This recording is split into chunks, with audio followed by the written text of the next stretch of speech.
மதுரையில் தமிழ்நாடு அரசு நியாய விலைக்கடை பணியாளர்கள் சங்கத்தினர் பல்வேறு கோரிக்கைகளை வலியுறுத்தி கருப்பு சட்டை அணிந்து வேலைநிறுத்த போராட்டத்தில் ஈடுபட்டனர்.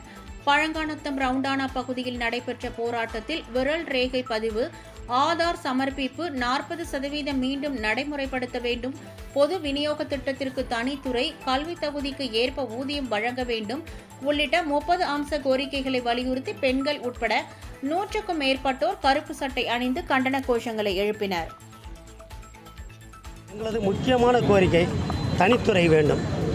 பொதுமக்களுக்கு வழங்கப்படும் பொருட்களை பொட்டலமாக வழங்கிட வேண்டும். ஆதார் சரிபார்ப்பு தற்போது 40% உள்ளது. அதை எங்களுக்கு 80% உயர்த்தி கொடுத்தால் பொதுமக்களுக்கு பொருட்கள் வழங்கும்போது எந்தவித சிரமமின்றி கைவிரல் ரேகை சரியாக பதிவாகும்.